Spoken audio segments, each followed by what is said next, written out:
अवांजी समातुन ताईं radio voice of Sindh London.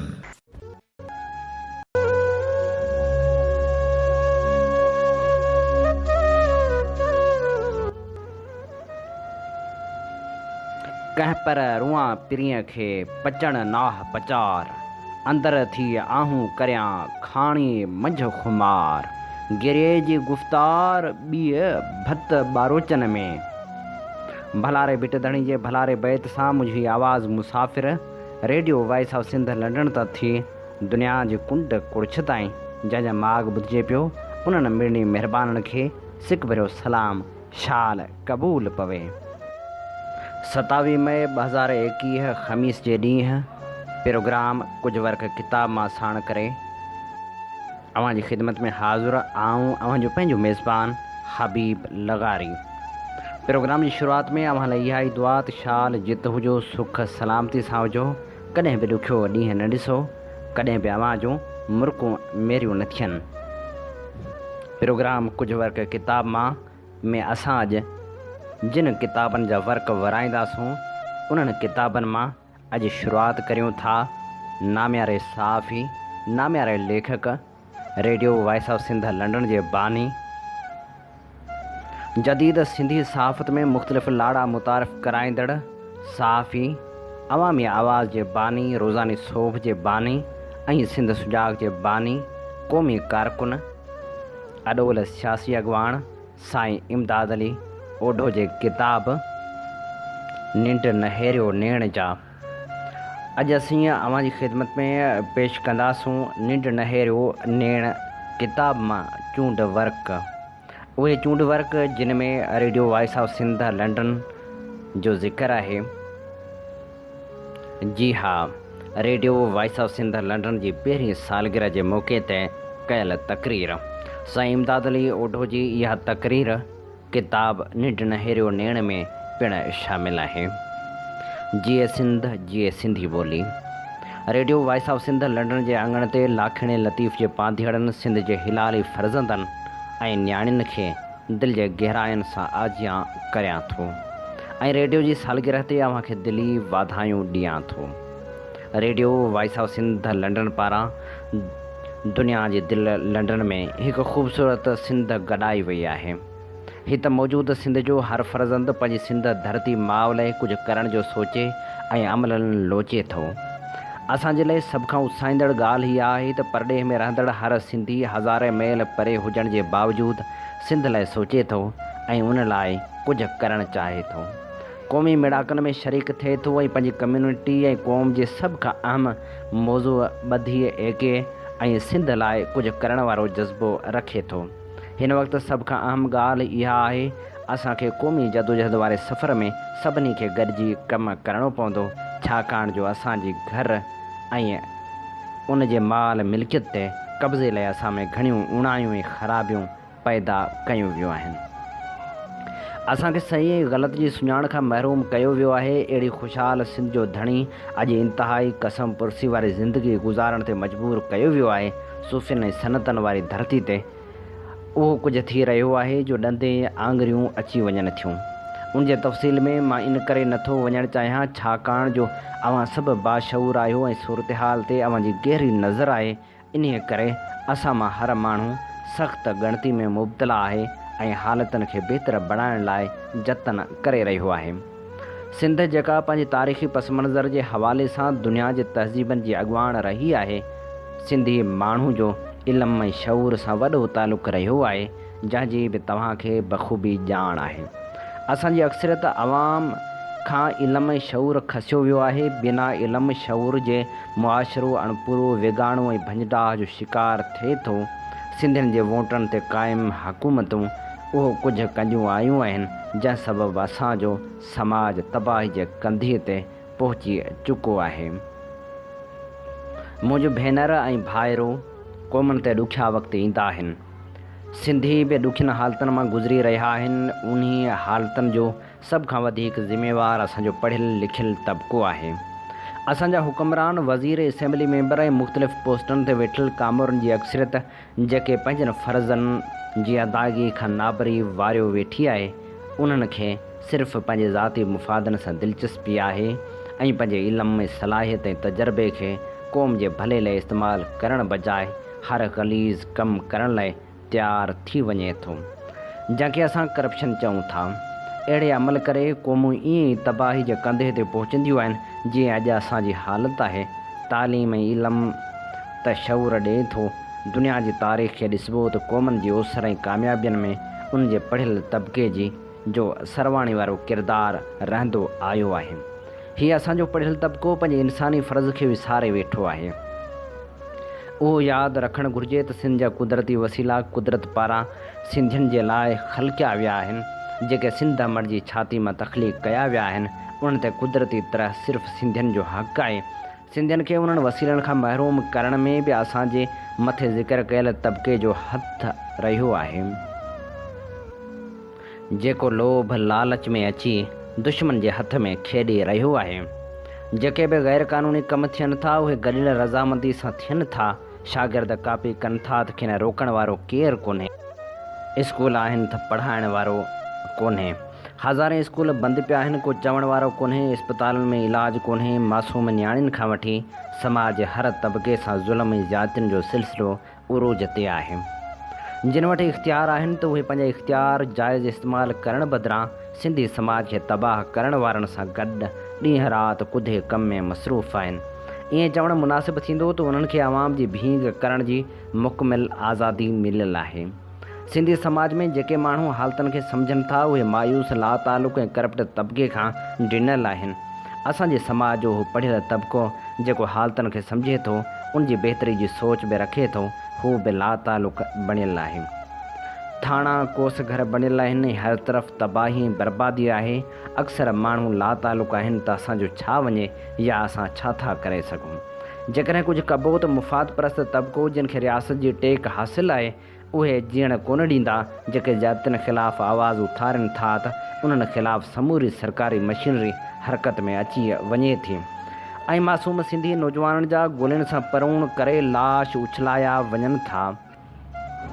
जॾहिं क़ौमनि खे उन्हनि जे जाइज़ हक़नि खां महरूम कयो वेंदो आहे त उते इंतिहा पसंदी जो पैदा थियणु फितरी अमल आहे।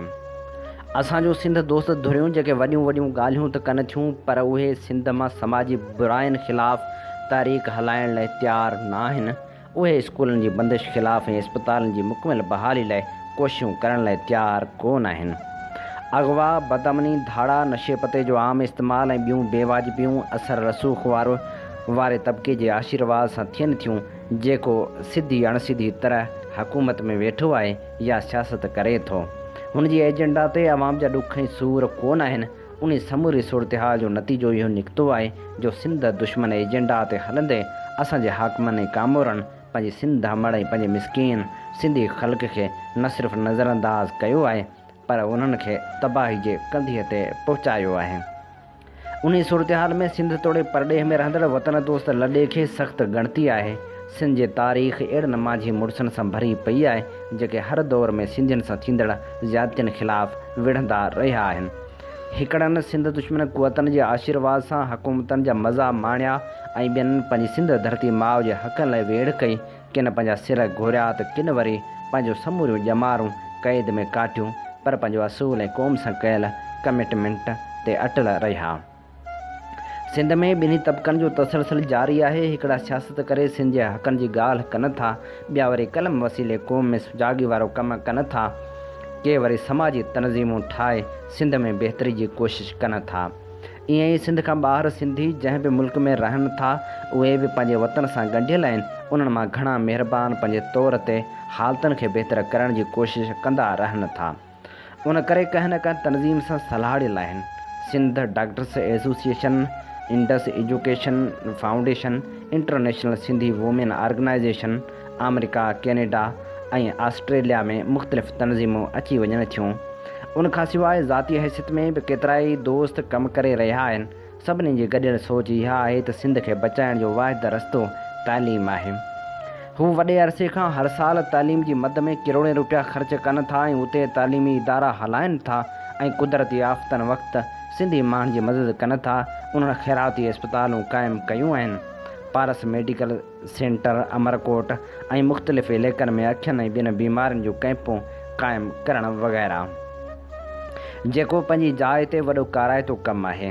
ॿिए पासे सिंध में इंसानी हक़नि जी लताड़ ख़िलाफ़ पंहिंजे तौर ते ऐं आलमी इदारनि में वञी दुनिया जे क़ौमनि खे सिंध सां थींदड़ ज़्यादतियुनि खां आगाह कनि था ऐं वक़्त बे वक़्तु उन्हनि ज़्यादतियुनि ख़िलाफ़ एहतिजाज कनि था। उन्हनि में वर्ल्ड सिंधी कांग्रेस ऐं ॿियूं तनज़ीमूं अॻु भरियूं आहिनि। उन खां सवाइ सिंधी संगत UK वॾे अरसे खां सिंधी कम्यूनिटी लाइ कमु कंदी रहे थी। हर ॾुखे वक़्त में मिसकिन सिंधियुनि जी वाहिर करे थी ऐं सिंध में थींदड़ ज़ुल्म ऐं ज़्यादतियुनि ख़िलाफ़ हर एहतिजाज में हिसो वठे थी।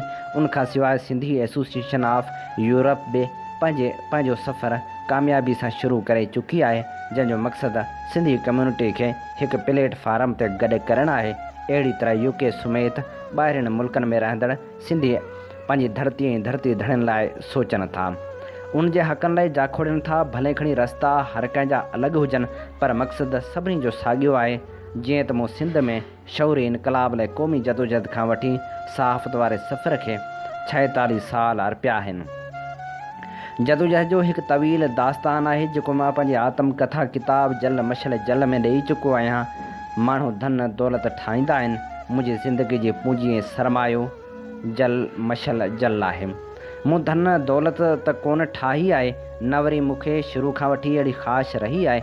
मूं क़ौमी जदोजहद खां वठी जदीद सहाफ़त ताईं जे सफ़र में पहिरीं कंप्यूटर ते जारी थींदड़ अख़बार अवामी आवाज़ ॾिनी। सिंध सुजाग ऐं सोभ अख़बारूं ॾिनियूं जेके हिन वक़्त बि सिंधी क़ौम जो केस विढ़ी रहियूं आहिनि। मूं इदारा ठाहिया आहिनि जेके मुंहिंजी सिंध में न हुजण बावजूदु कामयाबी सां पंहिंजो सफ़र जारी रखियो पिया अचनि। UK अचण खां पोइ मुंहिंजे लाइ हिकु रस्तो इहो बि हो त ख़ूब महिनत करे रोज़गार कजे ऐं ॾोकड़ कमाइजनि या वरी सरकारी पेंशन ते आराम कजे। मूं पंहिंजी सोच ऐं फितरत मूजिबि 46 सालनि वारी क़ौमी कम खे जारी रखण जो फ़ैसिलो कयो ऐं सिंध ब्रॉडकास्टिंग कंपनी रजिस्टर कराई। उन जे प्लेटफार्म तां पहिरें मरहले में सिंधी ॿोली जो पहिरियों web radio voice of Sindh London जी अप्रैल 2012 में शुरूआति कयमि। आवाज़ जी दुनिया इलेक्ट्रॉनिक मीडिया जो तजुर्बो न हुजण करे ॾाढियूं ॾुखायूं पेश आयूं। चवंदा आहिनि त जिते जज़्बो ऐं क़ौमी मक़सदु हुजे थो उते हर मुश्किल आसान थी वेंदी आहे। अप्रैल खां अगस्त 2012 ताईं असां तजुर्बाती नशरियात 24 कलाक जारी रखण वारे मिशन में कामयाबु थियासीं। पहिरियों मरहलो पूरो करे 10 अगस्त 2012 खां रेडियो जी बाक़ाइदा नशरियात शुरू कई वई। उन सफ़र जी शुरूआति में असांजे टेक्निकल रहनुमाई सिंध मां सॼण आसिफ़ काज़ी पाण ज़िबिस्ट कराची ऐं अलामा इक़बाल यूनिवर्सिटी इस्लामाबाद में ख़िदमतूं सरंजाम ॾींदो रहियो आहे। हिन माझी मुड़ुस रातियुनि जूं निंडूं फिटाए रेडियो खे मुस्तक़िल बुनियादनि ते हलाइण जे क़ाबिल बणायो। उन सां गॾोगॾु इमरान सुमरो बि रेडियो लाइ वॾो कारगर साबित थियो आहे। सर्वेज हैदर ओढो शुरू खां वठी रेडियो लाइ घणो कुझु कंदो रहियो आहे। अहिड़े कम जे नतीजे में नेठि खेसि पंहिंजो वतन बि छॾिणो पियो ऐं अॼुकल्ह हूअ मलेशिया में पंहिंजो कमु जारी रखियो पियो अचे। सिंध सां प्यार कंदड़ भेनर ऐं भाइरो radio voice of Sindh London शुरू करण जो मक़सदु कहिड़ो आहे, अचो त अव्हांखे ॿुधायां। इनफ़रादी तरह घणनि दोस्तनि खे ख़बर आहे ऐं मां वक़्त बे वक़्तु पंहिंजे रेडियो प्रोग्रामनि में अर्ज़ु रखंदो आयो आहियां त हीअ रेडियो दुनिया जे सिंधियुनि जो पहिरियों आवाज़ु आहे जिते अव्हांखे पंहिंजी मर्ज़ी वारा प्रोग्राम ऐं मौसीक़ी ॿुधण लाइ मिले थी। सिंध में थींदड़ सियासी समाजी ऐं अदबी प्रोग्राम जीअं जो तीअं पंहिंजे असल सूरत में पेश कया वञनि था। सिंध लाइ पंहिंजो जानियूं अर्पींदड़ शख़्सियतनि जा जनम ॾींहं ऐं वरसियुनि वारा प्रोग्राम, सिविल सोसाइटी पारां करायल प्रोग्राम, इल्मु अदब तारीख़ ऐं क़ौमी जदोजहद सां वाॻियल इंतिहाई मालूमाती प्रोग्राम पेश कया वञनि था। सियासत अदब तारीख़ ऐं समाजी शख़्सियतनि जा मुख़्तलिफ़ मौज़ूअनि ते बाक़ाइदगी सां लेक्चर पेश कया वञनि था।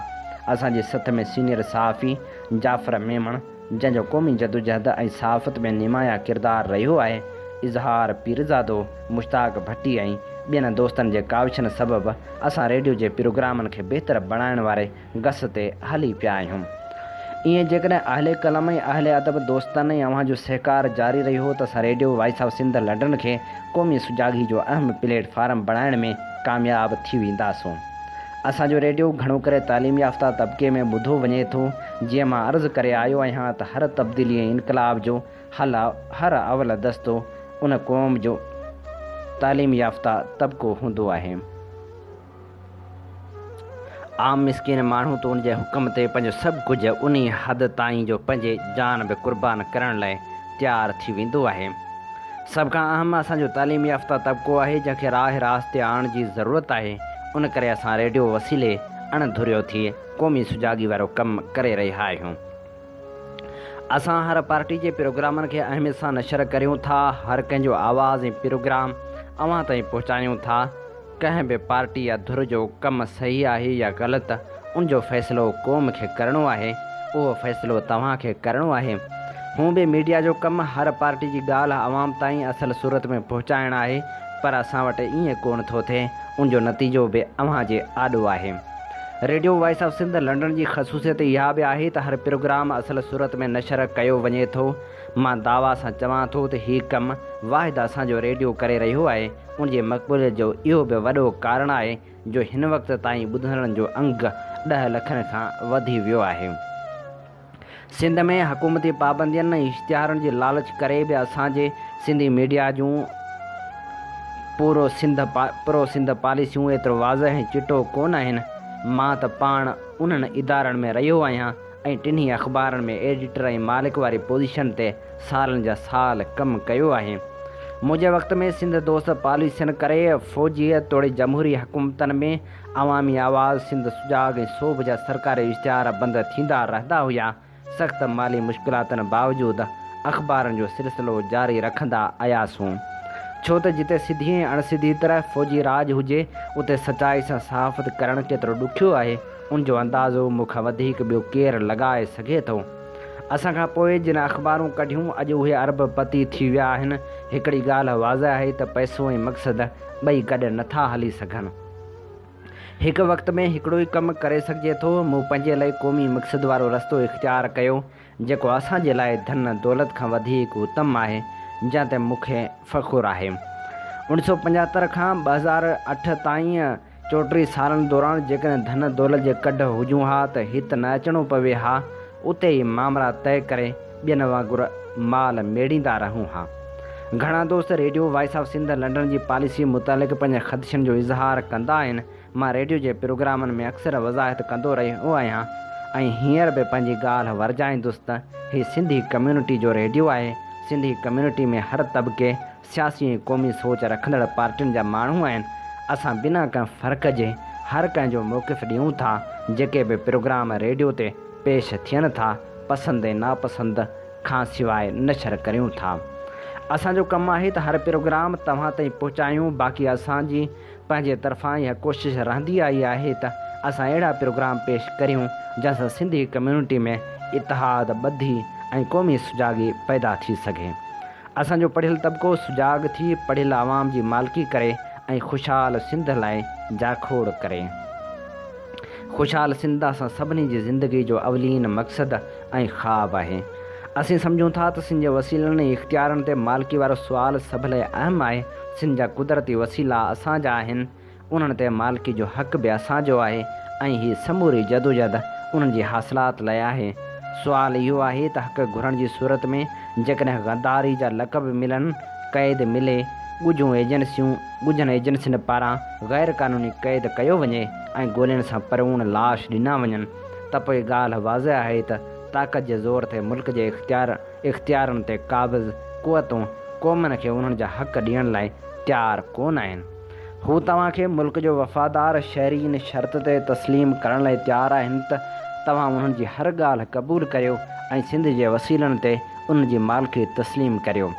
बाक़ी जेको पंहिंजा हक़ घुरंदो त उन्हनि सां बि बंगालियुनि वारो हशर थींदो। बंगाली त छांव जा सैकड़ो हुया। उन्हनि जमहूरी तरीक़े सां चूंडूं खटियूं हुयूं। उन्हनि खे ख़ैबर पख्तूनख्वा ऐं बलूचिस्तान मां चूंडियल नुमाइंदनि जी बि हिमायत हासिलु हुई। पोइ बि उन्हनि खे इक़्तिदार खां महरूम कयो वियो ऐं 30 लख बंगालियुनि जो कोस कयो वियो ऐं मुल्क खे हथ सां टोड़े बंगालियुनि खे पाकिस्तान खां जुदा कयो वियो। इहो सुवालु मुल्क जे असल धड़ियुनि लाइ सभ खां अहम आहे त हू मुल्क जे वजूद खे क़ाइमु रखण लाइ क़ौमनि खे उन्हनि जा हक़ ॾियण लाइ तयारु थींदा या बंगाल वारी तारीख़ वरजाए वेंदा। ताक़त जे ज़ोर ते क़ौमनि खे उन्हनि जे हक़नि खां केसिताईं महरूम रखियो वेंदो ऐं हक़ घुरंदड़नि खे ईअं ताक़त वसीले केसिताईं महरूम ऐं महकूम रखियो वेंदो। मां पंहिंजी ॻाल्हि ते वापसि ईंदुसि त radio voice of Sindh London जो बुनियादी मक़सदु इहो आहे त सिंधी कम्यूनिटी या क़ौम में जागरता पैदा कजे, जीअं हू पंहिंजे अक़ल ऐं फ़हम सां पंहिंजे शानदार मुस्तक़बिल जो पाण फ़ैसिलो करे सघे। उन में सिंध जे बाशऊर तबिके जंहिंमें उहे फ़र्द ऐं तनज़ीमूं अची वञनि थियूं जेके सिंध में सिहतमंद तब्दीली लाइ पाण पतोड़े रहियूं आहिनि, जेके सम्झनि थियूं त तालीम वसीले सिविल सोसाइटी जी जागरता मुहिम ऐं क़ौमी सियासत सां गॾोगॾु सिंध दोस्त मीडिया वसीले सिंधी समाज खे तब्दील करे पाण भरो ऐं ख़ुशहाल बणाए सघिजे थो। उहे खणी घटि अंग में आहिनि ऐं उन्हनि लाइ इहो बि चयो वञे थो त हीउ महदूद तइदाद कहिड़ी तब्दीली आणे सघंदो, पर हिकु ॻाल्हि वाज़े ऐं चिटी आहे त हर तहरीक जी शुरूआति थोराई वारा कनि था। तव्हां दुनिया जी तारीख़ खणी ॾिसो, खोड़सारनि अहिड़नि इनक़लाबनि ऐं कामयाबु तहरीकनि सां भरी पई आहे जेके हिकु या चंद माण्हुनि शुरू कयूं। उहे उन करे कामयाबु थियूं ऐं अवाम उन्हनि सां सलाहिजी वियो जो उहे हक़ ऐं सच ते हुआ। उन जो मिसाल हिन तरह ॾेई सघिजे थो त ऊंदाही रात जो ख़ात्मो रोशनी जी हल्की रेख या लकीर कंदी आहे। जेकॾहिं रोशनी जी उहा रेखा न हुजे त शायदि रोशन सुबुह जो वजूद मुमकिन न थी सघे। उहो कुदरत जो निज़ाम आहे त तब्दीलियुनि लाइ जिन इंसान जी चूंड कई वई उहे अकेला या थोराई में हुआ। उन्हीअ करे सिंधी समाज में जेके फ़र्द तनज़ीमूं ऐं इदारा मक़सद खणी अॻिते अचनि था उन्हनि खे तकलीफ़ूं ऐं रुकावटूं पेश अचनि थियूं, पर इरादे जी पुख़्तगी ऐं मक़सद में सचाई इंसान खे कामयाबियुनि ॾे वठी वञे थी। जीअं मां अॻु में अर्ज़ु करे चुको आहियां त असांजे पढ़ियल तबिके में क़ौमी सुजाॻी वारो शऊर रखंदड़ तबिको ऊंदाही राति में रोशनी जी रेखा वारी हैसियत रखे थो। उन्हनि जे कोशिशनि सां सिंध में इल्मी ऐं शऊरी इनक़लाब ईंदो, अवाम उथंदो ऐं गॾिजी पंहिंजे इल्म ऐं शऊर जे ज़ोर ते पंहिंजा क़ौमी तौरु मुआशी हक़ हासिलु करण में कामयाबु थींदो। Radio voice of Sindh London बि उन्ही तहरीक जो तसलसल आहे। असांजो यकीन आहे त असां रेडियो वसीले सिंधियुनि में सुजाॻी वारो मिशन पूरो करण में कामयाबु थींदासूं। हीउ सिंधी क़ौम जे जियापे ऐं ख़ुशहाली जो मिशन आहे। उन्हीअ खे असां सभु गॾिजी ज़रूरु पूरो कंदासूं। रेडियो वसीले जेके प्रोग्राम पेश कया वञनि था उनजो बुनियादी मक़सदु सिंधी क़ौम खे पंहिंजे तारीख़ ऐं शानदार माज़ी खां वाक़ुफ़ु करणु आहे। जेका मौसीक़ी पेश कई वञे थी उन में सूफ़ियाणा कलाम ऐं लोक ऐं वतन जा गीत पेश कया वञनि था। Radio voice of Sindh London जेको सिंधियुनि जो क़ौमी आवाज़ आहे उनखे मूं माज़ी जे रिवायतनि मूजिबि हथे ख़ाली शुरू कयो आहे। हिसाब किताब में वञिजे हा त हीउ कमु शुरू ई न करे सघूं हा, छो जो हर कम लाइ सरमायो घुरिजे। हीउ कमु जीअं त क़ौमी मक़सद ख़ातिर शुरू कयो वियो, शुरूआति खां वठी हिन वक़्त ताईं ॾुखियनि हालतुनि में हलाए रहिया आहियूं। जीअं त मां अर्ज़ु करे चुको आहियां त हीउ रेडियो सिंधी आवाम, सिंधी क़ौम ऐं हिते लंडन में रहंदड़ कम्यूनिटी जे सहकार सां शुरू कयो वियो आहे। Radio voice of Sindh London सां जिन सिंध जे आशिक़नि सहकार कयो आहे, मां उन्हनि जो थोराइतो आहियां ऐं अहिड़े सहकार खे पंहिंजे लाइ उत्साह जो ज़रियो सम्झां थो। हिन मौक़े ते मां ज़रूरी सम्झां थो त हिन वक़्त ताईं थींदड़ आमदनी ऐं ख़र्चनि जो तफ़सील अवां आॾो पेश करियां। जीअं त ब्रॉडकास्टिंग कंपनी रजिस्टर्ड कंपनी आहे, हिन जी सालियानी ऑडिट थींदी आहे। समूरी ॾेती लेती बैंक जी मार्फत थींदी आहे। अप्रैल 2012 खां हिन वक़्तु अक्टूबर 2013 ताईं 12,000 पाउंड ख़र्च थियो आहे। रेडियो जे इब्तिदाई ख़र्चनि समेत हर महीने 900 खां 1100 पाउंड ताईं ख़र्च थिए थो। हिन वक़्त ताईं मजमूई तौरु टोटल 2530 पाउंड माली सहकार कयो वियो आहे। कुझु दोस्तनि माहवार स्टैंडिंग ऑर्डर कराया आहिनि। कराची, हैदराबाद ऐं मलाइशिया में कमु कंदड़नि ऐं रेडियो जे मख़सूस वेबसाइटनि ऐं फ़ोन जे माहवार बिलनि जो ख़र्च थिए थो। हिसाब किताब जो मुकमिल तफ़सील रखियो वियो आहे जंहिंखे को बि दोस्त कंहिं बि वक़्तु ॾिसी सघे थो। मां रोज़ानो 12 खां 16 कलाक कमु करियां थो। ईअं हिन रेडियो जी नशरियात 24 कलाक बाक़ाइदगी सां हले थी। जेसिताईं आमदनी खां वधीक ख़र्चनि जो तालुक़ु आहे त उहो इज़ाफ़ी ख़र्च मां पंहिंजी तरफ़ां बर्दाश्त करियां थो। मां सम्झां थो त असां वटि जेको कुझु बि आहे उहो वतन जी अमानत आहे। ही धन दौलत जो मामिरो कोन्हे, ही धरती सां इश्क जो मामिरो आहे जंहिं लाइ असां पंहिंजो सभु कुझु क़ुर्बान करण लाइ तयारु आहियूं। इहो ई सबबु आहे जो असां पंहिंजी ज़िंदगी जूं क़ीमती घड़ियूं क़ौमी मक़सद जी नज़र कंदा आया आहियूं। अॼु बि उमिरि जी पिछाड़ी वारे पहर में जन्नतनि मां मुल्क बर्तानिया में आराम करण बदिरां 16 कलाकनि खां वधीक वक़्तु पंहिंजे मक़सद खे ॾियां थो। हीउ सिर्फ़ु पंहिंजी कमिटमेंट सां वफ़ा आहे जंहिंमें मुंहिंजो जियापो आहे। शुरू में त अक्सर प्रोग्राम मां ऐं सर्वेज हैदर ओढो कंदा हुआसीं। डॉक्टर विशनदास जेरामाणी विष्णु उथंदे सुठी मदद कई। शुरू वारा 6 महीना ॾुखिया ऐं तकलीफ़ वारा रहिया जो रेडियो जो कमु असांजे लाइ न हुयो। जीअं त हिन कम में मक़सदु हुयो उहो मरहलो झागी अॻिते निकिरी आयासीं ऐं हिन वक़्तु काफ़ी अहल कलम दोस्त रेडियो सां प्रोग्रामनि जे सिलसिले में सहकार करे रहिया आहिनि ऐं बाक़ाइदगी सां हिन सुजागी वारे सफ़र में असांजा साथारी आहिनि। असां वटि रोज़ानो ॾाह जा 10 प्रोग्राम हलंदा आहिनि। उन में असांजे ॾाहनि पारां मुख़्तलिफ़ मौज़ूअनि ते लेक्चर नशर कया वेंदा आहिनि। उन्हनि में डॉक्टर अब्दुल मोहम्मद पठान, कामरेड हुसैन बख्श थेबो, अब्दुल ख़ालिक जुणेजो, इंजीनियर अब्दुल रज़ाक उमराणी, अता मोहम्मद बबरो, नसीर मेमण, ज़ुल्फ़कार शाह, दिलशाद भुट्टो, ग़ुलाम मुस्तफ़ा बलोच, इमदाद काज़ी, पुनल सारियो, अली हसन चांडियो जेको हाणे असां वटि न रहियो आहे, जंहिं सॼी जमार सिंध जे क़ौमी जदोजहद खे अर्पे छॾी। डॉक्टर अज़ीज़ टालपुर, मशकूर फुलकारो ऐं ॿिया महिरबान शामिल आहिनि। मां उन्हनि समूरनि ॾाहनि जो रेडियो वॉइस ऑफ सिंध सां भरपूर साथ निभाइण ते थोराइतो आहियां। अहिड़ी तरह मुख़्तलिफ़ प्रोग्रामनि वसीले असांजो हीउ जागृता वारो मिशन जारी आहे। उन खां सवाइ रेडियो ते सिंध समेत दुनिया जे मुख़्तलिफ़ ॾाहनि ऐं तहरीकनि जे बानियुनि जे किताबनि मां अहम मवाद पेश कंदा आहियूं। उन्हनि में जदीद क़ौमपरस्ती जे बानी साईं जीएम सैयद, बाबा सिंध कामरेड हैदर बख्श जतोई, अलामा आए काज़ी, मोहम्मद इब्राहिम जोयो, क़ौमी शाइर शेख अयाज़, कामरेड जाम साखी, अनवर पीरज़ादो, नेल्सन मंडेला, सबाश चंद्र बोस, मौलाना अब्दुल कलाम आज़ाद, रसूल बख्श पलीजो, ची गवेरिया जी गोरिला जंग, हुरो गोरिला तहरीक ऐं ॿिया किताब शामिल आहिनि।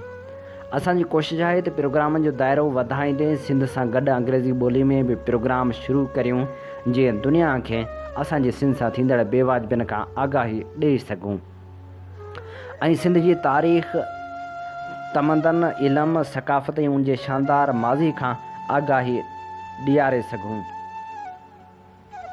गॾोगॾु जेके तनज़ीमूं सिंध में फलाही कम कनि थियूं त उन्हनि सां कारगुज़ारियुनि खे बि आलमी इदारनि ताईं पहुचाए सघूं जीअं सिंध में फ़िलाही कमनि ऐं तालीम जे मैदान में वधि माली सहकार हासिलु करे सघिजे। जीअं त असां रोज़ानो जी बुनियाद ते नशर थींदड़ प्रोग्रामनि जी आगाही ऐं गुज़िरियल ॾींहं नशर कयल प्रोग्रामनि जूं यूट्यूब या डेली मोशन जूं लिंक्स ठाहे 1000 खां वधीक ईमेलूं कंदा आहियूं। फेसबुक, व्हाट्सएप ऐं मैसेंजर ते शेयर कंदा आहियूं। हिकु अंदाज़े मूजिबि हिन अमल सां 30 खां 35 हज़ार सिंधियुनि ताईं असांजो पैगाम ऐं लिंक पहुचनि थियूं।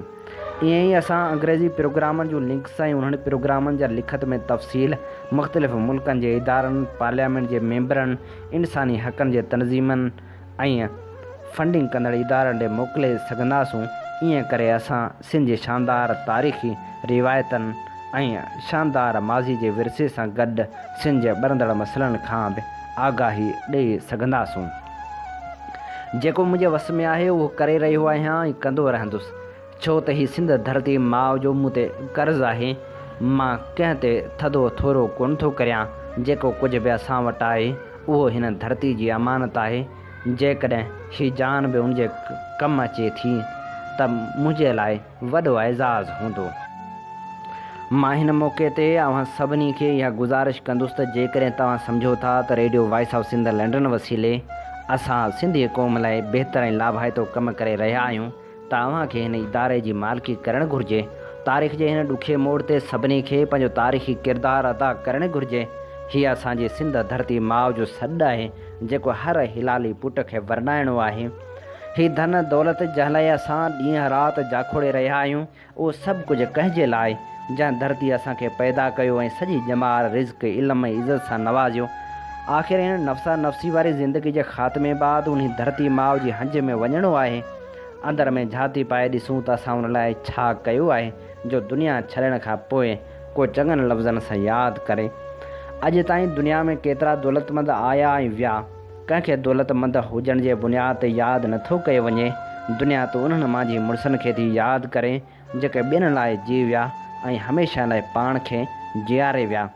Radio voice of Sindh London बि उनजो तसलसल आहे। मुंहिंजे लाइ हीउ कमु सभ खां उत्तम आहे। जीअं जीअं वक़्तु गुज़रंदो वञे थो, सिंध जा मांझी मुड़ुस असांजे काफ़िले जा हमसफ़र थींदा पिया वञनि। मुंहिंजा भाइरो ऐं मुंहिंजूं भेनरूं, radio voice of Sindh London क़ौम जी अमानत आहे। अॻिते वधी उनजी रहनुमाई करियो। उन सिलसिले में मुंहिंजी तजवीज़ आहे त रेडियो खे हलाइण लाइ सलाहकार बोर्ड जोड़ियूं, जेको रेडियो जे प्रोग्रामनि समेत उनजे माली मामरनि खे ॾिसी सघे। इन सिलसिले में कुझु दोस्तनि जा नाला तजवीज़ कंदुसि। उन्हनि में Iqbal Kazi, Ali Mohammad Qureshi, doctor Abdul Latif Soomro, doctor Nasreen Junejo, doctor Lakho Luhano, doctor Tayyab Memon, doctor Ali Raza Mirjat, doctor Hidayat Bhutto, doctor Ali Gul Metlo, Abdul Jabbar Qureshi, doctor Rubina Shaikh, doctor Abdul Jabbar Bhutto, doctor Shuaib Haider Shaikh, Sain Abreen Hisbani, Mohammad Sadiq Bambhro, Gul Sanae, Sain Hafeeza Wadhiyo, Imtiaz Hujan, doctor Mehmood Soomro, Saeed Ahmed Soomro, Saeed Aftab Shah, doctor दायम Ali दरबान, अमीरुद्दीन अबड़ो, शहज़ादो वधियो, डॉक्टर शुएब काज़ी, बैरिस्टर सुसुई लगारी, इस्माइल मेमण, इनाम जमाली, इमरान सुमरो ऐं रोहत कुमार एडवोकेट शामिल आहिनि। उनखां सवाइ अञा बि को दोस्त शामिल थियणु चाहे त उनजी अॼां कई वेंदी। हिन सलाहकार काउंसिल जे हर 3 महीननि खां पोइ गॾिजाणी कई वेंदी, जंहिंमें रेडियो जी पॉलिसी प्रोग्रामनि खे बहितर बणाइण ऐं उनजे माली मसइलनि खे मुंहुं ॾियणु शामिल हूंदो। मुंहिंजो ईमान आहे त असां गॾिजी सिंध जे ॾुखनि जे ख़ात्मे ऐं उनजी ख़ुशहाली लाइ घणो कुझु करे सघूं था। हीअ असांजी इब्तिदा आहे। असां जल्द टीवी चैनल जी बि नशरियात शुरू करे सघंदासूं, जितां सिंधी, उर्दू ऐं अंग्रेज़ी ज़ुबाननि में प्रोग्राम कया वेंदा। अॼोके दौर जी हक़ीक़त इहा आहे त जंगियूं हथियारनि बदिरां मीडिया जे वसीले विढ़ियूं ऐं खटियूं वञनि थियूं। उन करे सिंधियुनि जे शानदार मुस्तक़बिल लाइ इंटरनेशनल मीडिया जो मोर्चो हुजणु ज़रूरी आहे। Radio voice of Sindh London हिन मीडिया हाउस जी इब्तिदाई शक्ल आहे। पहिरीं मरहले में रेडियो खे कामयाबु करणु इंतिहाई ज़रूरी आहे। रेडियो जी कामयाबी खां पोइ ईंदड़ मरहलो टेलीविज़न जो आहे।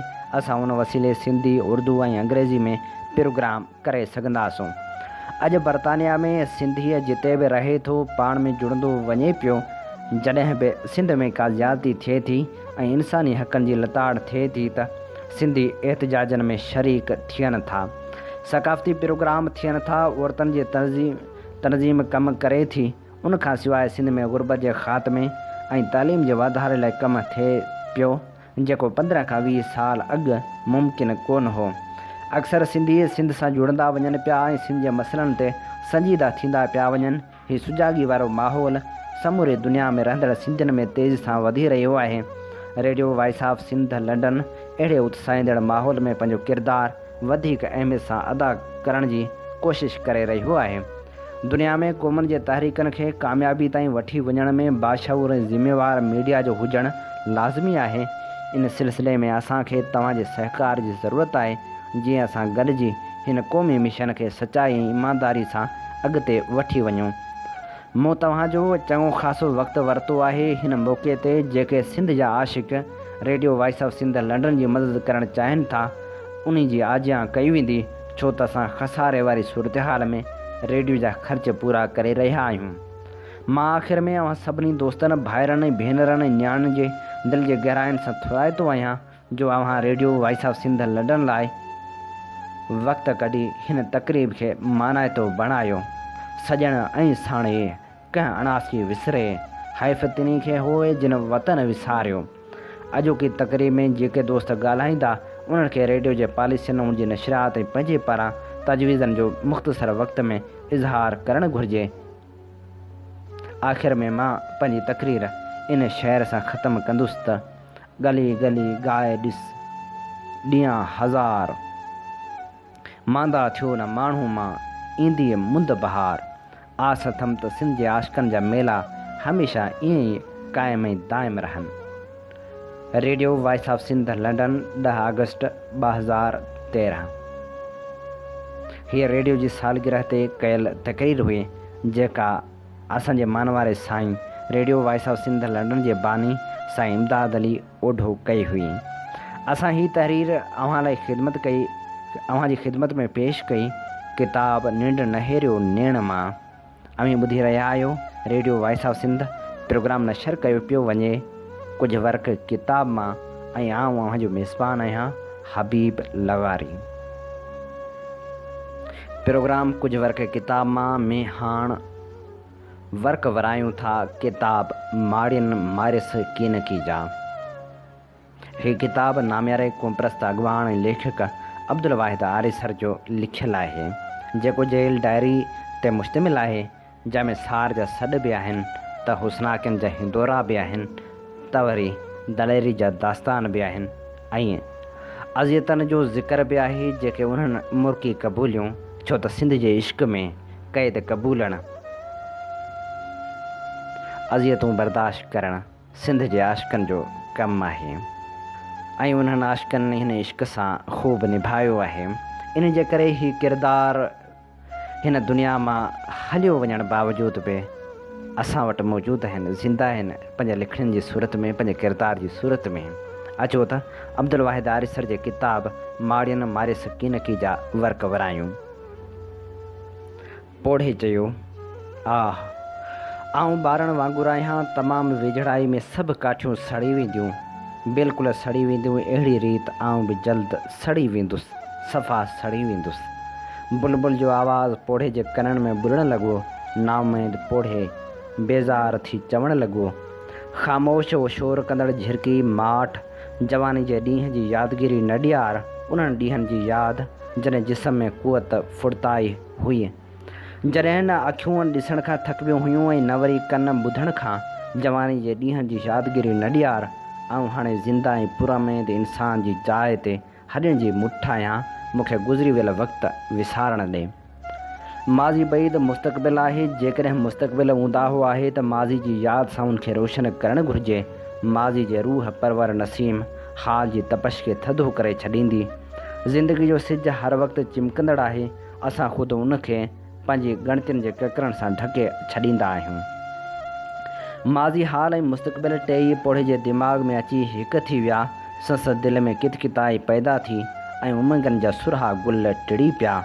उहे गुल जेके 40 सालनि जी उमिरि में मुखड़ियुनि खे टोड़े मुरकिया हुआ। पोढ़े आहिस्ते चयो, बुलबुल सच चयो आहे, ज़िंदगी जो सिज हर वक़्तु रोशन आहे। जवानी ऐं बुढ़ापो हिकु शइ जो नालो आहे। ॾाहो इंसान बुढ़ापे खे जवानी में तब्दील करे सघे थो, हिन शर्त सां त जवानी जो पुरजोश पाणी पीर जे बिठल पाणी में मिलायो वञे। ख़ुशी जो जे ॾींहं जी यादि खां वधीक का बि शइ न आहे, का बि ख़ुशी उन खां वधीक न आहे। मां गुलनि जो आशिक़ न आहियां, पर उन्ही सुकल ॿिज जो गुलाब आहियां जंहिंजो हिकु दाणो पूरो बाग़ पैदा करे सघे थो। सचाई ऐं सूंह जो आवाज़ु कॾहिं बि तख़्तो ताज या ऐवान महल मां न उथियो आहे। तख़्तो ताज या ऐवान महल हमेशह खां सचाई ऐं सूंह जा कातिल रहिया आहिनि। हे फ़ल्क बोस इमारतूं जिन जे सिरनि में कान का अनारकली जेरे पूरियल आहे, कंहिं न कंहिं तानसीन जा जज़्बा दफ़न थियल आहिनि ऐं केतिरनि ग़रीबनि जा ॻोढ़ा ऐं आहूं पूरियल आहिनि। उन जे उबतड़ सच ऐं सूंह जो आवाज़ु सदाईं खां ग़रीबनि जे झोपड़ियुनि, बुखियुनि पेटनि, फाटल कपिड़नि, वीरान झुॻियुनि, वीरान ऋण पटनि, पहाड़नि जे ग़ारनि ऐं गुमनाम झंगलनि मां बुलंद थियो आहे। हीअ ॿी ॻाल्हि आहे त ताज ऐं तख़्त या ऐवान ऐं महल उन सच ऐं सूंह खे वॾियुनि वॾियुनि इमारतुनि में क़ैद कनि ऐं सिर्फ़ु संदन ज़ात लाइ कूड़ जो गांघो बणाए छॾनि। हा, कॾहिं कॾहिं कंहिं महल मां बि को गीत उभरंदो आहे। इंसानी अखियुनि जा तारा नाच कंदा आहिनि। ज़िंदगी कर मोड़ींदी आहे, जो भन लताड़बो आहे। उहे झुगियूं डाठियूं वेंदियूं आहिनि, उहे झूपड़ियूं वीरान कयूं वेंदियूं आहिनि, उहे बुखिया पेट चीरिया वेंदा आहिनि, उहे ग़ारूं मिटायूं वेंदियूं आहिनि जितां का सच जे सोजरे फुटण जो इम्कानु हूंदो आहे। हीउ उहो वक़्तु हूंदो आहे जॾहिं ज़ुल्म ऐं जबर पंहिंजे इंतिहा खे पहुची ज़वाल लाइ सफ़र शुरू कंदो आहे। झोपड़ियुनि, झुगियुनि, झंगलनि ऐं ग़ारनि मां सच जी सदा तूफ़ान बणिजी उथंदी आहे। ॾुतड़ियल ऐं ॾुखोयल इंसान जो काफ़िलो बेसरो सामान जी हालत में हिकु वॾे अज़म ऐं हौसले सां महलनि जो रुख़ कंदो आहे। छो त उहो तारीख़ जी डिघी पीड़ा जे सफ़र में पाण खे सुञाणे वठंदो आहे, पंहिंजी ताक़त जे तौर तक करे छॾींदो आहे ऐं खेसि ख़बर पइजी वेंदी आहे त संस वजूद अणमिटंदड़ आहे। संस वजूद अणमिटंदड़ आहे, नाक़ाबिल शिकस्त आहे। जेकॾहिं समुंड जो समूरियूं छोलियूं गॾिजी मथसि पलटिजी पवनि ऐं हिमालया जूं सभु छिपूं गॾु मथसि किरी पवनि, पोइ बि खेसि फ़ना नथियूं करे सघनि। जॾहिं धरती जे इंसान में इहो शऊर पैदा थियो, तॾहिं हू ख़ुदि अणखुट समुंड ऐं लाज़वाल हिमालया बणिजी वेंदो आहे। काश वक़्त जा आमिर ऐं जाबर इंसानी ज़ुबान मां निकितल आवाज़नि ते ध्यानु ॾियनि। हक़ीक़त में इंसानी ज़ुबाननि जे घाणे मां निकितल आवाज़ तारीख़ जे नाक़ाबिल शिकस्त आवाज़ हूंदो आहे। जेकॾहिं उन आवाज़ खे दुनिया में घुरिबल अहमियत मिली वञे त शायदि ज़मीन जे कंहिं पुछड़ी खे तूफ़ान गजगोड़ बणिजण जी का बि ज़रूरत न हूंदी आहे। वक़्त जा हुकुमरान जॾहिं तारीख़ जी आवाज़ खे बंदि कंदा आहिनि, तॾहिं तारीख़ ॻाल्हाइण बंदि करे तलवार ॾांहुं हथ वधाईंदी आहे ऐं पोइ इंसानी रत गंदे पाणी खां बि सस्तो थी वेंदो आहे। शाही अहवाननि जी क़ीमत सिर्फ़ु माचिस जी हिकु तीली ऐं घासलेट जी हिकु बोतल जेतिरी थी वेंदी आहे। ताज ऐं तख़्त फाटल जूती जेतिरी बि क़ीमत न रखंदा आहिनि। ए वक़्त जा फ़िरौन सिफ़त हाकिमो माण्हुनि जे चपनि में सुराख़ करे ताला हणंदो त हर मुल्क अंगोला ऐं अलजाइर बणिजी वेंदो। मुंहिंजे पुटनि जी माउ मुंहिंजे बारे में पुछा कंदी आहे, हालांकि हुन आसमान हेठां मुंहिंजी ख़बर सभिनी खां वधीक उनखे आहे। तूं मूंखे फ़रीचनि जे बारे में पुछ, तोखे ख़बर पवंदी त उन जो मौत मुंहिंजी तलवार ऐं नेज़े जी आणी में आहे। ॿिया सरदार पंहिंजे लश्करनि जी पनाह वठंदा आहिनि। मुंहिंजो लश्कर मुंहिंजी पनाह वठंदो आहे ऐं मुंहिंजा बहादुर मुंहिंजे करे महफ़ूज़ रहंदा आहिनि। आउं अस्पताल जे गंदे वार्ड जे बदबूदार माहौल में इंतिहाई बेज़ार वेठो हुअसि। पुलिस जे पहिरे ऐं दवाउनि जी बोइ मुंहिंजे दिमाग़ जे नसनि खे फाटण जे क़रीब करे छॾियो हो। हिकु ॾींहुं ओचितो सॼो माहौल सुरहाण सां वासिजी वियो ऐं मूं ॾिठो फ़िज़ा में केतिरा भंवर बंभोलिया वतन। मूं पक सां सम्झो त तो पंहिंजा वार खोले छॾिया हूंदा ऐं उन्हनि वारनि जी जवानी सां भरपूर ख़ुशबू न सिर्फ़ु माहौल खे वासे छॾियो हो, पर आकाश तां केतिरा भंवर बि उहा ख़ुशबू झटण लाइ हेठि लही आया हुआ। काश तूं मूं वटि अची हा ऐं हिकु भेरो मुर्की हा त आऊं तुंहिंजे मुर्क जे खीर मां का हिकु वटी पंहिंजे अंदरि में उते छॾियां हा त सभु सूर लही वञनि हा ऐं तुंहिंजनि निणनि कटोरनि जे नशे में मदहोश थी ऐं हर इज़ाउ ऐं अज़ाब जी पीड़ा खां बेपरवाह थी वञा हा। काफ़ी वक़्त खां सोचियो हुउमि त आऊं तुंहिंजो राव थींदुसि ऐं तूं मूमल बणिजी मुंहिंजे राहूं नित निहारींदे। काफ़ी वक़्त खां सोचियो हुउमि त आऊं तुंहिंजो राणो थींदुसि ऐं तूं मूमल बणिजी मुंहिंजो राहूं नित निहारींदे। पोइ आऊं फ़रहाद बणिजी वियुसि ऐं ज़िंदगी जे पहाड़ खे तुंहिंजी हासिलात लाइ टुकणु शुरू कयमि। खीर जी नहर जारी करण खां पोइ ॾिठमि त मुंहिंजे हथनि मां रत पियो गढ़े ऐं तुंहिंजे हथनि ते मेहंदी लॻी पई आहे। हीअ चूंड वर्क असां जी ख़िदमत में पेश कया नाम्यारे लेखक ऐं क़ौमपरस्त अॻवान अब्दुल वाहिद आरिसर जे किताब माड़ियुनि मारिस कीनकी मां। अव्हीं ॿुधी रहिया आहियो प्रोग्राम कुझु वर्क किताब मां ऐं आउं जो मेज़बान आहियां हबीब लगारी। अव्हीं ॿुधी रहिया आहियो दुनिया जो पहिरियों Sindhi web radio, radio voice of Sindh London. Radio voice of Sindh London ऐं voice of Sindh television Sindh जे तर्जुमान वारो किरदारु अदा करे रहिया आहिनि। जितां सिंध में थींदड़ हर बेवाजिबी ऐं क़ौमी मसइलनि ते आवाज़ु उथारियो वञे थो। सक़ाफ़त, इल्मु, अदब, सियासी ऐं समाजी सरगर्मियुनि खे अवले जे बुनियाद ते नशर कयो वेंदो आहे। पंहिंजे क़ौमी आवाज़ खे घर घर पहुचाइण में पंहिंजो क़ौमी किरदारु अदा करियो। 24 कलाक नशर थींदड़ हिननि क़ौमी इदारनि खे अव्हां जे सहकार ऐं माली मदद जी ज़रूरत आहे। रेडियो वॉइस ऑफ सिंध जी नशरियात अव्हां पंहिंजे मोबाइल फ़ोन ते बि ॿुधी सघो था। हींअर ई प्ले स्टोर में वञी radio voice of Sindh London जी ऐप डाउनलोड करे हर वक़्तु ॿुधंदा रहो। Radio voice of Sindh London. Programme कुझु वर्क किताब मां में हाणे शामिलु करियो था नाम्यारे लेखक अमीर बख़्श शर जे किताब राई पेर रत कया मां चूंड वर्क।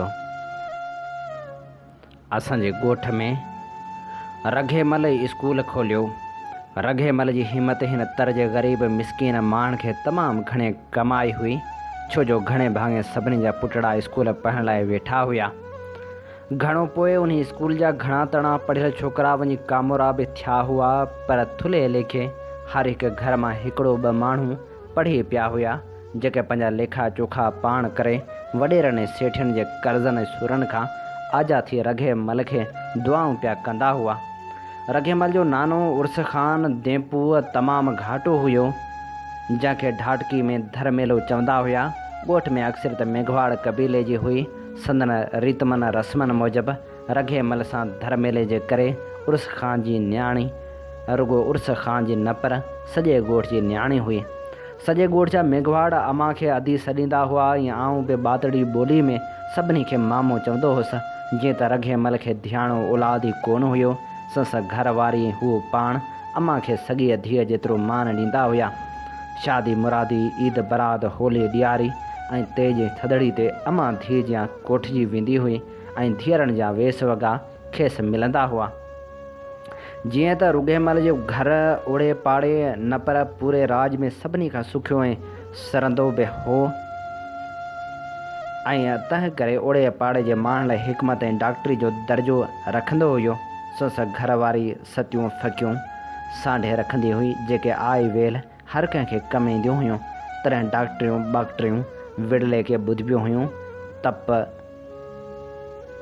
बि ईंदा कोन हुआ।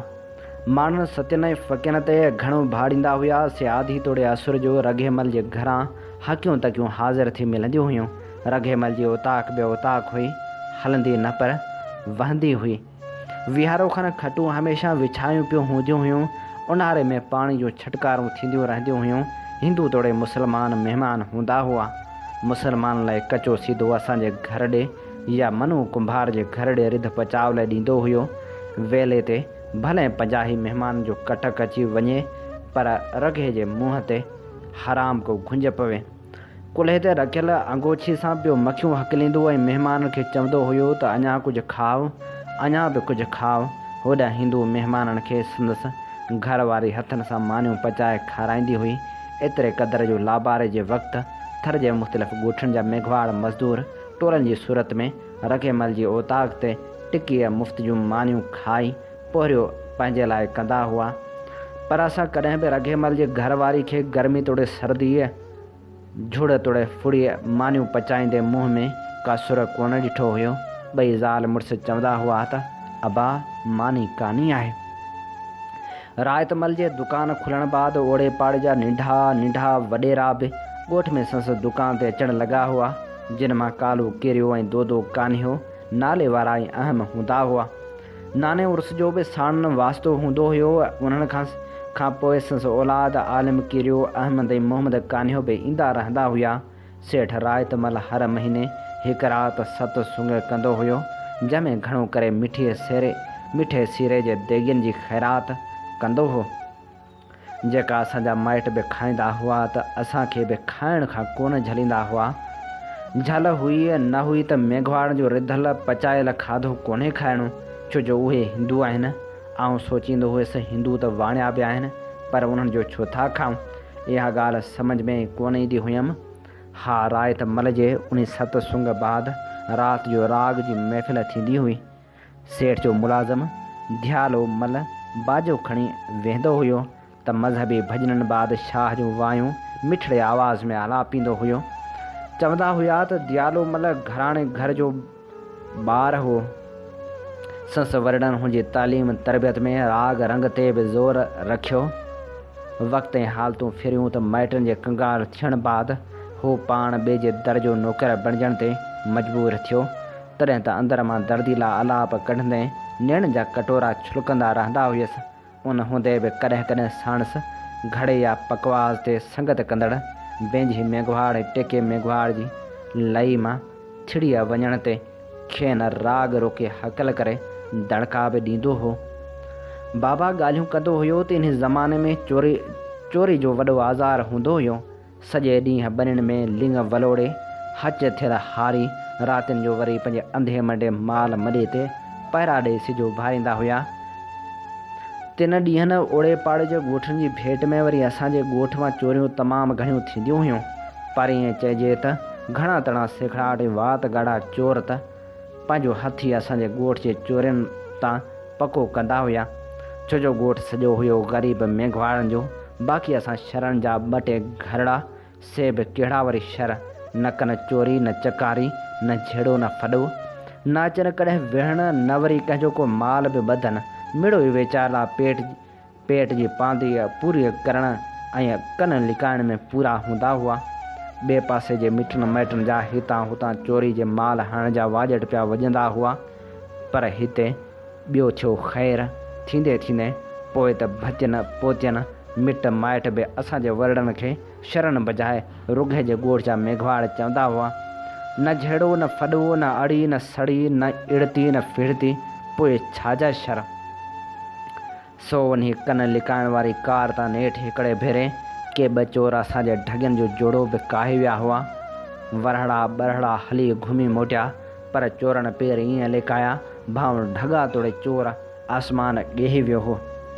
पोइ साईं राज बिरादरी में ओड़े पाड़े में संगत साथ में मिटनि माइटनि में वॾियूं वॾियूं वोड़ूं हलियूं, मेड़ूं मिंथूं थियूं, चो चवाटूं थियूं। हिन हुन ते ॿार पिया रोज़ जा आसरा। वरड़ा वीचारा ॾींहं लड़ाई जो वथाणनि वरी थधा शुकारा भरे हिक ॿिए सां हाली अहवाली थींदा। तर जे ॾाढनि मुड़ुसनि जी कलाकद साराह करे पोइ असल ॻाल्हि ते ईंदा हुआ त हाउ ॿिली उन हमराह जे पक ॾिनी आहे त ॾींहं ॿिनि में कमु थी वेंदो। अहिड़नि अॼु सुभाणे जे आसरनि में 2-4 महीना लंघी विया, पर ढगा न मोटणा हुआ से न मोटिया। तॾहिं ज़मींदार बि ठोके असांजी हारप जी बनी बंदि करे छॾी हुई। चए बाबा ढगनि खां बिना हारपो कहिड़ो, हाणे त निसरो वेल थी पियो। ढगा छा विया गुज़र सफ़र जो वसीलो, हारपे जी बनी जा 4 ॿारा बि फुरिजी विया। तॾहिं ज़ाले मुड़ुसे हमराह जा ढगनि जे आहिरे ॾिसी थधड़ा शुकारा निकिरी वेंदा हुआ। अॼु त किसो ई और आहे। हितां माल कायो सवारी में हयो 5 ज़िले जी पिड़ी में विकामी बि वियो। पर अॻे ईअं कोन हुयो। साल साल ताईं माण्हू चुराणे माल खे पिया चारींदा हुआ। असांजो हिकिड़ो अज़ीज़ मरियाद यूसुफ नालो हुयसि। सो कम जो को ॿिन्ही टोटी हुयो। सो बि ख़ासि करे गाह पठे खां त ठुप बरो चढ़ंदो हुयुसि।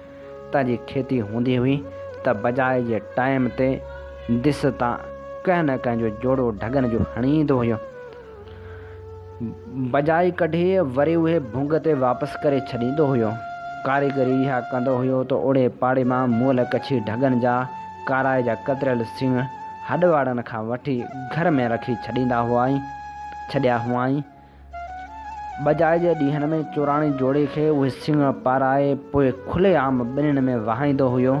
चवनि था त हिकिड़े भेरे चोराणनि ढगनि जो असल धणी को अची उतार लाॻाव थियो। जिते हुन मुड़ुस पे हर खिड़िया। सो ढगनि जी टोर ॾिसी ॾिसी छकजी बीही रहियो ऐं हुन हमराह खे चवणु लॻो, यार ख़ुदा जी कुदरत ॾिस, मुंहिंजे चोरी थियल ढगनि में हिननि ढगनि जे रंग रूप पंध विख, पर कंहिं बि ॻाल्हि में को बि फ़र्क़ु कोन्हे। आहे न आहे त तुंहिंजा ढगा कछी आहिनि ऐं सिंह ॿिन्ही वॾा अथनि ऐं मुंहिंजनि जा सिंह ॿिन्ही मुठियावान हुआ।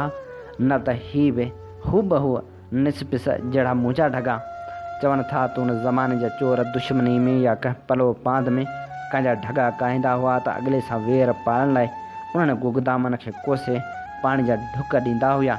पोइ भले त उहे ॾांद भुंग ते या खरे ते मोटी बि अचनि, पर संदन अंदर में उतियल कोसो पाणी संदन आंडा साड़े छॾींदो हुयो ऐं थोरनि ॾींहंनि उहे ॾांद छुड़ी छुड़ी मरी वेंदा हुआ। अॼुकल्ह त माण्हू चांहि जे नाले में कोसे पाणी जा केॾा कोप आंडनि में था उथिन। ख़ैर ॻाल्हि पई कईसूं असांजे ढगनि जी जोड़ी जी चोरी जी। सो 6 महीननि जे भॼ डोड़ हिन हुन खे मेड़नि मिंथनि बाद उहे ॾांद 200 रुपया भुंग ते मिलणा थिया हुआ। तॾहिं 200 बि वॾी ॻाल्हि हुआ।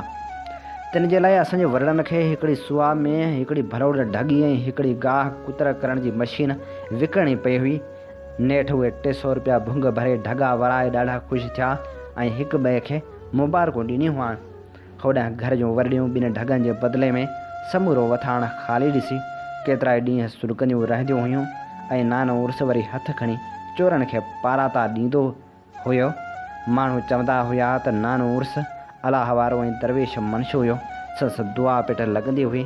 सा उन्हनि चोरनि खे बि रसी हुई जेके ॿिए ज़माने में हली चुरिया हुआ। उहा त ख़बर ख़ुदा खे त उहे नाने उर्स जी पिट सां पूरा थिया हुआ या पंहिंजी खुटी सां, पर उहा ख़बर अथमि त नानो वरो नाज़रो हुयो। शल न का शइ वणेसि उते जो उते ॿोलाए चवंदो हुयो त अदा मुंहिंजी कानी वही वई। माण्हू चवंदा हुया त नानो उर्स कंहिं ते कावड़ बि हुयो त अॻिले खे ॿोलाए चवंदो हुयो भाउ हाणे वञी पाण संभाल, पंहिंजी कानी लॻी वई अथी। चवंदा हुया त कंहिंजी बि कंहिं शइ ॾे दिलि सां निहारींदो हुयो त उहा उते जो उते टिड़की पवंदी हुई। मामो ॻाल्हि कंदो हुयो त हिकिड़े भेरे को ॿॿुर पाड़ां कढणो हुयो। नाने खेसि इन कम ते लॻायो ऐं पाण घरां मानी खणण वियो। कलाक अध में जेसीं मुड़ुसु वरियो तेसीं मामे ॿॿुर खे वञी बाक़ी को छॾियो हुयो। हमराह मोटींदे ई चयो हलड़े मुड़ुसु तुंहिंजो फलकूं। ईअं चई हकल कयांसि त हाणे खुड़ियुनि ते ज़ोर रख ऐं भॼी जान छॾाए, मुंहिंजी कानी वढ़ियलु अथई। हमरा घणो ई भॻो ऐं ॿेर बि डांस वरियो, पर पोइ बि ॿेर जे टारियुनि जा छांभर वञी खुड़ियुनि में लॻसि। ही चूंड वर्क हुया नाम्यारे लेखक अमीर बख़्श शर जे किताब राई पेर रत कया मां। अमी ॿुधी रहिया हुआ प्रोग्राम कुझु वर्क किताब मां। इन ते ई प्रोग्राम जो वक़्तु पंहिंजी पुॼाणी ते पहुतो। पंहिंजे मेज़बान हबीब लगारी खे इन साॻी दुआ सां ॾींदा इजाज़त। वसे भिट तुंहिंजी भलारा सदा, सदा देस परदेस सारा वसन। कॾहिं सींद सिंजी न मेरी थिए, कॾहिं मोड़ कंहिंजा न मुरझाइजनि।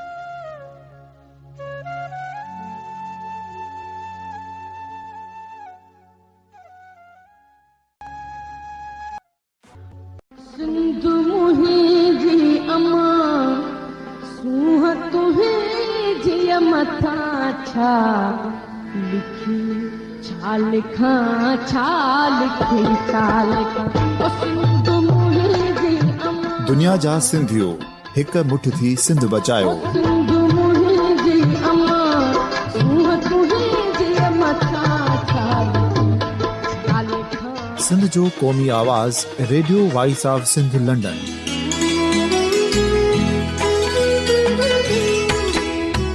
Radio voice of Sindh London पंहिंजी नशरियात में सिंध जी सियासत, समाज, इक़्तिसादियात, तारीख़, क़ौमी उमंगुनि ऐं इख़्लाक़ियात मुतलिक़ सिंध जी हक़ीक़ी तर्जुमानी कंदे प्रोग्रामनि खे असराइतो बणाइण लाइ सिंध जे घण घुरनि ऐं धरतीअ सां प्यार कंदड़ अदीबनि, दानिश्वरनि, सहाफ़ियुनि, उस्तादनि, वकीलनि ऐं हर तबिके जे मानवारनि सजणनि खे सिंध में शऊरी इनकलाब लाइ सहकार जो सॾु ॾियूं था। अचो त गॾिजी सूफ़ियुनि ऐं संतनि वारी सिंध जो ओज हिकु मुठ थी वरी वापसि आणण वारे सफ़र जा साथारी बणिजऊं।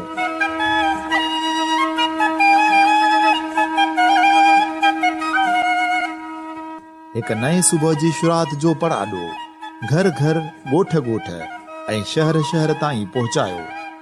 शाल सिंध आबाद ऐं ख़ुशहाल थिए, सिंधी माण्हू सुखियो ऐं सताबो थिए।